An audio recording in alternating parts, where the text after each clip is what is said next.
Good morning. Bless you for being here. Good morning. I'm so glad you're here this morning. Would love to know who you are. Good morning. Thank you for logging on.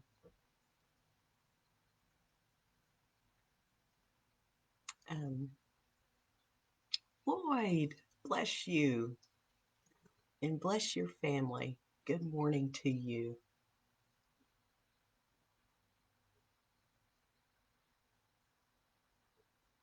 And if you get a moment, if you could just let me know that you're who you are, put that in the comments. That would be that would be wonderful so I can greet you. Um, I don't know why I can't see who logs on my laptop. Uh, I can on my iPad, but then I can't see things as well on my iPad. Um, anyway, I hope that this day, this morning, finds you doing well and healthy, and everyone you know and love is healthy. And we'll be getting started here just a couple of minutes as we're getting ready. I just invite you to sit comfortably with a firm back and soft front um, as we breathe together. Thank you, Lloyd. Thank you. Good morning, Brandy. Bless you. So glad you're here. Hope you and Chris and the boys are all doing well.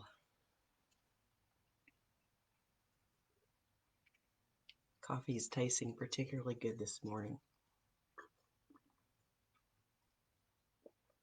I got this cup in New Mexico at Klein's Corners, where you can find every kind of Southwestern souvenir you can imagine. Anyway, it's got cocoa pelly on it. I really enjoy drinking out of this cup.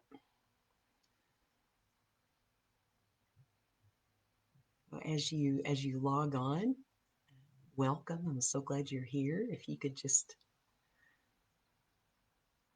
greet folks in the comments, and so I can greet you by name, that would be wonderful. Or if you would rather not, that's fine too. Blessings on you and welcome. So I see that it's 8 o'clock. So let's begin. The way we usually begin is taking just a few breaths together. So have your feet planted firmly on the floor, which is connected to the earth, and have your back straight and firm and your heart soft and receptive.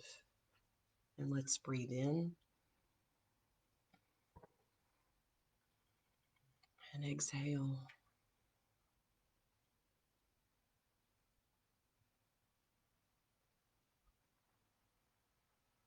Knowing that the Spirit is with us,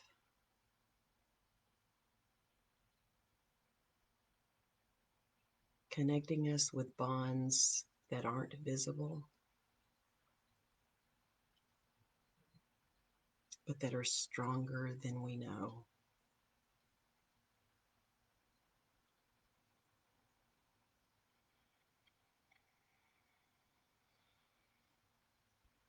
Good morning, Jamie. Bless you for being here. Um, I want to actually reference a story, return to a story that I mentioned in our time of worship on Sunday morning, but I want to begin um, with sharing one of my own experiences.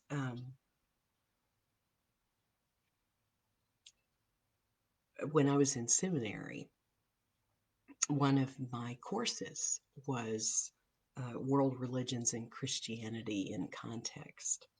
And our major project was to enter into dialogue with a person of another religion.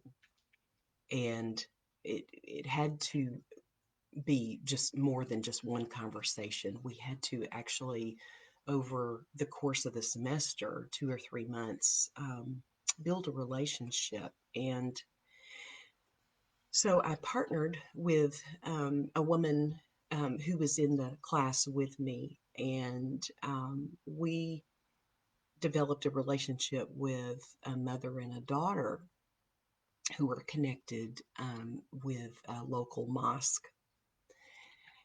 And they invited us to Friday prayers and gave us some guidelines and, helped us know what to expect. And part of that was that we would have to cover our heads. And I remember that my friend and I, her name was Terry, um, I got in her car and that she and I were fumbling with our scarves, trying to figure out how to get them to stay on our heads and what to use to get them to stay on. And we were giggling a little bit and also feeling very nervous. And and so we entered into the mosque and went with the women and children into a room that overlooked the mosque. This was back in the 90s. And she and I went straight to the back because we were observers, right? And when it came time to end the Friday prayers, the entire community stands in rows, arm to arm, and they do the prayer together, which is this beautiful body prayer. And Terry and I were leaning against the back wall, and a woman turned around and looked at us and she said, "Sisters!" And she motioned for us to come up. And so, I mean, we didn't want to say no. And so we stood by her and just watched the other women and did these prayers, this body prayer, praising the God of the universe with them. And I have never forgotten that experience. It's a truly holy moment and a moment of deep, deep connection. Um, and so during our time of worship on Sunday, I mentioned a book by, she's an Indigenous writer. Her name is Caitlin Curtis. And her first book, I believe it is her first book, is called Glory Happening. And toward the very back of the book, she tells this wonderful, wonderful story. And I actually, with deep gratitude and giving credit to Caitlin Curtis for sharing this story, I want to read some of her words because they're so beautifully written. And she says, "One day while shopping at our favorite international farmers market, her 4-year-old son grabbed her hand and led her to the chocolate and candy aisle where a woman wearing a hijab stood expecting me. And her son says, 'She wants to give you one.' And he pointed to her purple head covering. Because he'd told her how beautiful she was, she offered a most beautiful gift to his mother, whom she'd just met. She told me to come back for my very own hijab the next week. And so the next week, Caitlin goes back, and there the woman is. She's restocking the shelves with chocolate. And so she leads her back into the employee area and she goes to her locker and she says, "You choose a purple one or a blue one." I looked up at her shining face and said that I would love the blue one. We embraced, and she sent love to my little one who first introduced us through his aesthetic eye, his gift for finding beauty in the smallest and unexpected ways. And before I drove home, I took it out of the bag and put it over my pulled up hair and my bangle earrings.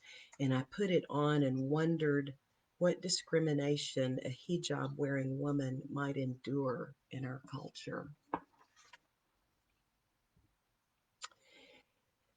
And she says, but more than that, I wondered at the God given kindness of this woman to give me a hijab and send me off as her new friend, some sort of invisible goodness tethering us to each other and in the kingdom of God through the beauty loving eye of my 4-year-old son.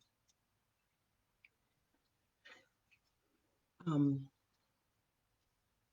I think it's such a beautiful story, and I love to imagine that little 4-year-old skipping through the aisles of an international market and coming across a person that he thinks is so beautiful and wants to introduce her to his mother.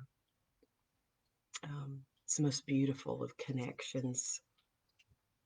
Um, and especially in these days of pandemic and a fractious election season, I think that we are deeply craving connection. Um, and um, this actually is one of the purposes of our time together on Wednesday mornings.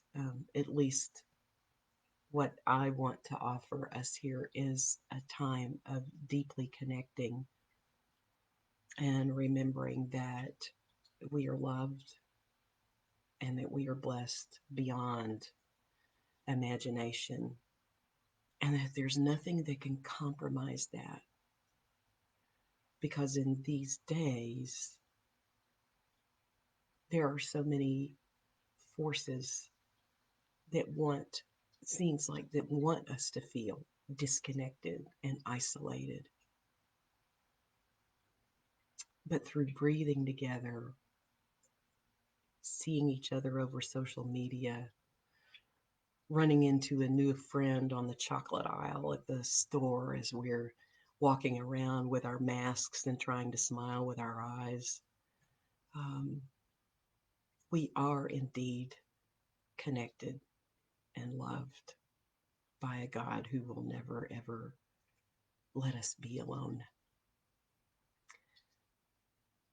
Take that with you in the coming days, and I hope you find assurance and comfort in that.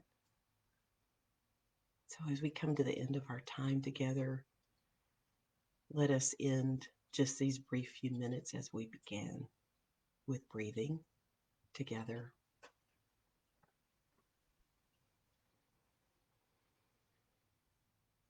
Inhaling the presence of the Spirit, exhaling peace,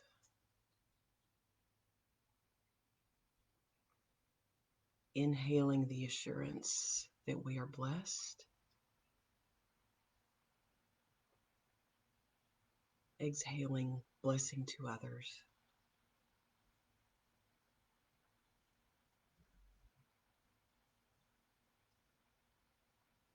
Inhaling,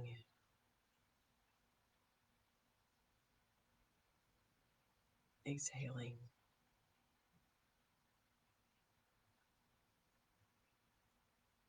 together, together, even though we are not physically together. My heart is with you, and your heart is with me. And remember, you are a blessing. For those of you who have joined this morning, thank you for being here. Peace be with you today. And for those of you who join later today, thank you for being here, and peace be with you. Until we meet again.